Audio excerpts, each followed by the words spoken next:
ہم کس سے دعا مانگیں. اور جب ہم کس سے دعا مانگنے کی بات کرتے ہیں اس میں پھر اگر کیا ہم فار ایگزامپل نعوذ باللہ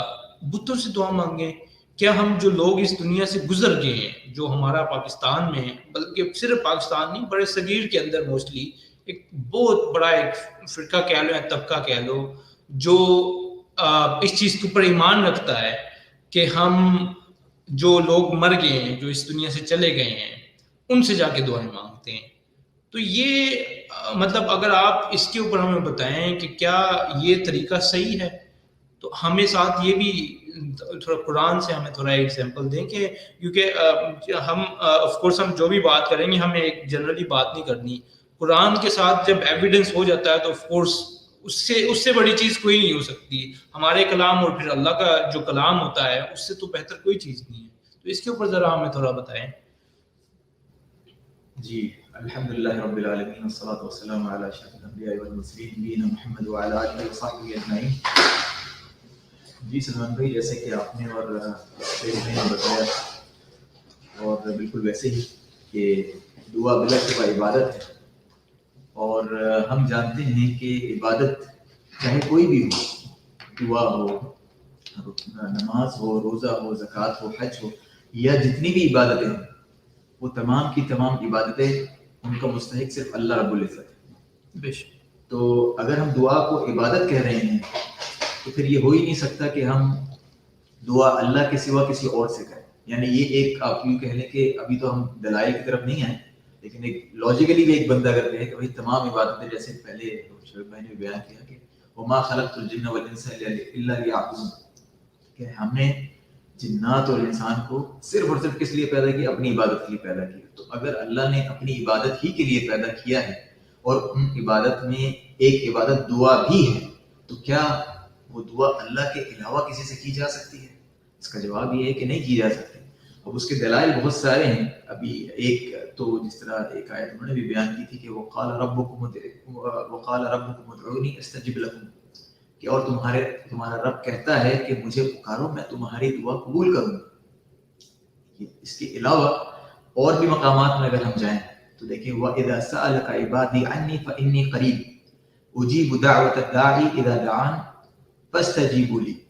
فَلْيَسْتَجِيبُوا لِي، کہ اے پیغمبر، اللہ تعالیٰ جو ہے وہ نبی صلی اللہ علیہ وسلم سے مخاطب ہو کہہ رہا ہے، اے پیغمبر جب تم سے میرے بندے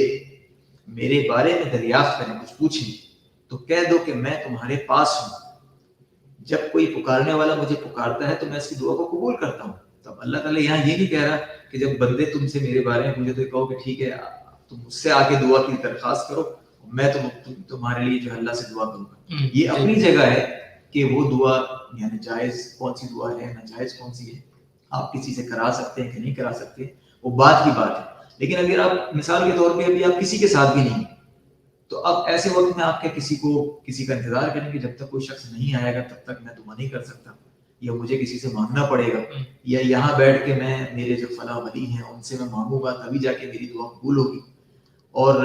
اسی کے ساتھ ساتھ یا میں ان کے وسیلے سے مانگوں گا جو کہ بعد میں خیر وہ ٹاپک کور ہوگا، جی آگے بات کریں گے، اس پہ بات ہوگی. تو اب اللہ تعالیٰ تو کہہ رہے ہیں کہ بھائی مجھ سے دعا مانگو میں دعا قبول کروں گا، اور ہم کہہ رہے ہیں کہ نہیں ہم جو ہے وہ کسی اور سے مانگیں گے. تو اب یہ تو سیدھا وہ کہتے ہیں نا کہ ابھی تو یہ صرف ترجمے کی بات ہے، ابھی تو ہم تفسیر پہ نہیں گئے. اگر یعنی ایک مسلمان سادہ اگر ہم کہیں نا کہ بغیر کوئی تفاسیر کو دیکھتے ہوئے بھی صرف سادہ قرآن کی جو ڈائریکٹ پیغام ہے، جو بالکل ایک قرآن میں کچھ آیتیں جو ہوتی ہیں نا جو وہ ہوتی ہیں بالکل واضح ہوتی ہیں اور کچھ متشابہات ہوتی ہیں، ٹھیک ہے. واضح آیاتیں ایسی ہوتی ہیں کہ جو ہے نا جو آپ پڑھتے ہیں آپ کو پتہ لگ جاتا ہے اس کا میننگ کیا ہے، اس کے لیے آپ کو مزید وضاحت کی ضرورت نہیں پڑتی. یہ آیت ان میں سے ہے کہ اللہ تعالیٰ نے بتا دی کہ بھائی جب تمہارے جو میرے بندے تم سے اگر پوچھیں، آپ سے آ کے پوچھیں تو انہیں کہو کہ مجھ سے مانگو، ٹھیک ہے، میں ان کی دعا قبول کروں گا. تو اب اس میں تو کوئی ایسی نہیں ہے کہ بھائی نہیں ہمیں تفسیر دیکھنی پڑے گی کہ اس کا کیا مطلب ہے. کلیئر سی ہے، بالکل کلیئر سی. تو اگر ایک مسلمان بالکل سیدھا سادہ اگر اس کا یہ ترجمہ بھی پڑھ لے، یعنی عام جو آیتیں اس طرح کی جتنی بھی آئی ہیں، تو اس کو سمجھ میں آتا ہے کہ دعا کا اصل حقدار صرف اللہ رب العزت ہے، اس کے علاوہ کسی سے مانگی نہیں جا سکتی. اسی طرح اب ہم جانتے ہیں کہ یعنی کوئی بھی شخصیت ہم کہیں کیا وہ کہیں پر بھی ہے، مثال کے طور پہ کوئی بغداد میں ہے، کوئی پاکستان میں ہے، کوئی ہندوستان میں، کوئی برصغیر میں، کہیں پر بھی ہے، ٹھیک ہے. اب وہ اپنی قبر میں وہاں پر ہے، تو کیا وہ ہم سے اللہ سے بھی زیادہ وہ ہم سے قریب ہو سکتا ہے؟ اللہ تعالیٰ فرماتا ہے وَنَحْنُ أَقْرَبُ إِلَيْهِ مِنْ حَبْلِ الْوَرِيدِ کہ اور ہم اس کی شہرک سے بھی زیادہ اس سے قریب ہیں. یعنی ہماری شہرک جو دل میں اندر جو شہرک ہے اس سے بھی زیادہ قریب ہے. ہم کچھ بھی بولیں گے اللہ تعالیٰ کو ہمیں ایسا نہیں کہ ہم صرف سوچتے نہیں تو اللہ تعالیٰ کو معلوم ہو جاتا ہے, بلکہ اس کو پہلے سے ان چیزوں کا علم ہے کہ ہم کیا کہنے والے ہیں, کیا مانگنے والے ہیں. تو جب ایک ذات اتنی قریب ہے ہم سے, ہم اس کو چھوڑ کے اس سے مانگے جو نہ ہمیں سن سکتا ہے, نہ وہ ہماری پکار کا جواب دے سکتا ہے, اور نہ ہی وہ ہمارے سامنے ہے, نہ وہ خود اپنے اوپر قادر ہے, تو ہماری دعاؤں پر کیا وہ ہماری دعائیں قبول کرنے پہ وہ کس قدر قادر ہوگا. اسی طرح دیکھیں نا, جب مشرکین مکہ جو تھے وہ بھی ایک وقت ایسا تھا کہ یعنی عام طور پہ تو وہ اپنے بتوں کی عبادت کرتے تھے, اپنے بتوں کو پکارتے تھے, یا اپنے جو بھی پہلے کے جو مردہ تھے ان لوگوں کو پکارتے تھے. لیکن جب وہ سمندر میں کہیں پر پھنس جاتے تھے تو پھر کیا ہوتا تھا, وہ تب جا کے جو ہے جس طرح کہ سورۃ الاسراء میں آیا ہے وَإِذَا مَسَّكُمُ الضُّرُّ فِي الْبَحْرِ ضَلَّ مَن تَدْعُونَ إِلَّا إِيَّاهُ, کہ اور سمندروں میں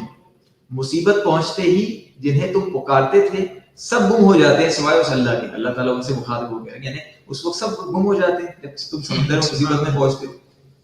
فَلَمَّا نَجَّاكُمْ إِلَى الْبَرِّ أَعْرَضْتُمْ, پھر جب وہ تمہیں خوشی کی طرف بچا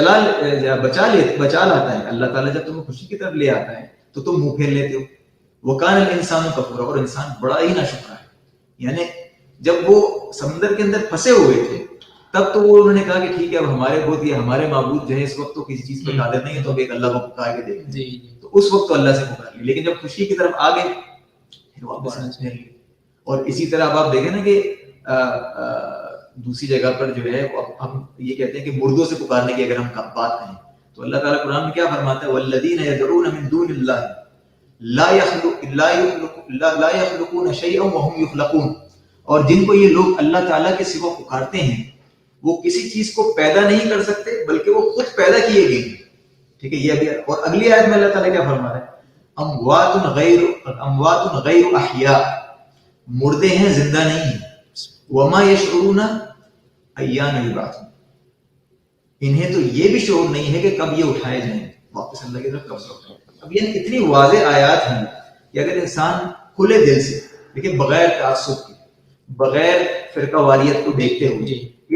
اس چیز کو بالکل اپنی یعنی تعصب کو بالکل ہٹا کر ان آیت کی طرف غور کرے سچے دل کے ساتھ, انسان کو اپنے آپ وہ میسج جو ہے نا, دیکھیں قرآن میں اتنی جو ہے وہ کشش ہے کہ اگر انسان اس کو کھلے دل کے ساتھ پڑھے, ہدایت کی اور اس میں یہ بھی ہمارا بھی ٹاپک آ جاتا ہے کہ انسان کو اپنی ہدایت کی دعا کرنی چاہیے, اور سچے دل سے انسان کو جو قرآن پڑھ کے دیکھنا چاہیے کہ اللہ تعالیٰ کا اس میں پیغام کیا. جب وہ دیکھے گا اور وہ واقعی میں وہ حق کی تلاش میں ہوگا تو اللہ تعالیٰ اس کو ہدایت کی طرف لے جائے گا, اللہ تعالیٰ اس کو ہدایت دے دے گا. اسی طرح دیکھیں نا ابھی جگہ پہ جن کو پکارا جاتا ہے, ٹھیک ہے, اس کے بارے میں کیا کہا والذین تدعون من دونہ ما یملکون من قطمیر,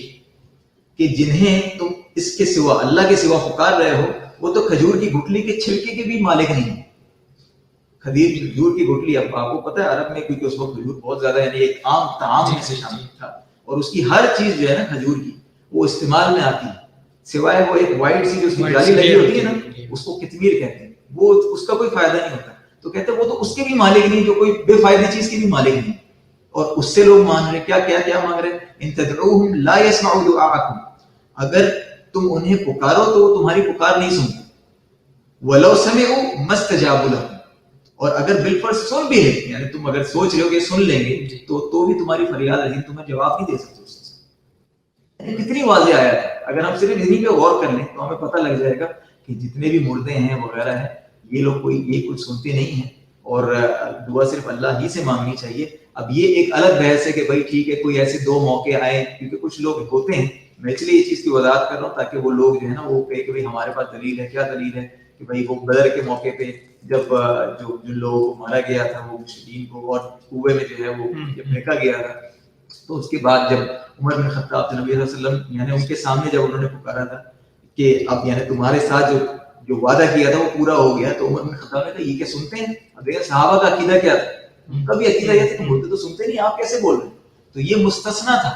یہ ایکسیپشن تھی جو نبی صلی اللہ علیہ وسلم کو اللہ تعالیٰ نے عطا کی تھی اس وقت, اور انہوں نے کہا بھی تھا الان یعنی ابھی وہ سن رہے ہیں. یعنی یہ نہیں کہ عام طور پہ ہمیشہ سنتے ہیں, وہ ایک خاص وقت تھا. اسی طرح اگر ہم لوگ کسی کو تدفین یعنی دفن کرنے کے لیے جاتے ہیں, تدفین ہوتی ہے اس کی قبر کے بعد, پھر اس کے بعد جب ہم جاتے ہیں تو جو چاپ ہوتی ہے, جو لوگ جاتے ہیں اس کی چاپ جو ہے مردے کو سنائی جاتی ہے, یہ بھی حدیث سے ثابت ہے. اب ان دو واقعات کے علاوہ آپ کہیں پر بھی اٹھا کے دیکھ لیں, کہیں پر بھی نبی صلی اللہ علیہ وسلم نے کہا ہو کہ بھائی آ کے یا تو دعا مانگو. آپ کو یاد ہوگا بلکہ ایک حدیث میں ایسا بھی ہے کہ ایک عورت آئی اور آ کے آپ صلی اللہ علیہ وسلم سے کہنے کچھ کسی چیز کی فریاد کی, تو انہوں نے کہا کل آنا. انہوں نے کہا اچھا اگر کل آپ نہ ملے تو, کہنے کا مقصد ہے اگر آپ کل نہیں ملتے تو کیا کریں, پھر ابو بکر کے پاس جانا. یہ نہیں کہا کہ میرے پاس میری اب یعنی خدا نہ خواستہ ابھی وہ کہیں باہر چلے جاتے ہیں تو ٹھیک ہے مجھے غیب میں پکارو, یہ نہیں کہا. ٹھیک ہے, اب یعنی اگر کوئی مدد کے لیے اگر کوئی کہہ رہے ہیں, کوئی بندہ مدد کے لیے چاہ رہا ہے اسباب کے ذریعے, یعنی کچھ چیزیں نا بندہ اس چیز میں کنفیوز ہو جاتا ہے. وہ کہتا ہے کہ اچھا ٹھیک ہے یعنی ہم کسی سے کچھ بھی نہیں مانگ سکتے, ایک مدد ہوتی ہے نا, اور ایک ہوتی ہے دعا غیب میں. ٹھیک ہے, اولاد جو ہے وہ اللہ ہی دے سکتا ہے, وہ انسان نہیں دے سکتا, لیکن ڈاکٹر آپ کا علاج کر سکتا ہے کہ نہیں, پھر ڈاکٹر کے پاس کیوں جاتے ہو, اللہ شفا دے گا نا, پھر ایسے ہی کر لو. نہیں, وہ تو اب ہم اسباب اختیار کر رہے ہیں. تو اسباب کے تحت اگر کوئی کسی کی مدد کرتا ہے وہ ایک الگ چیز ہے, لیکن یہ چیزیں جو صرف اللہ ہی کے اختیار میں ہے, آپ اس میں کسی اور کو پکارو تو یہ تو اللہ تعالیٰ کی جو ہے نا اللہ کے ساتھ کھلا شرک ہو جائے.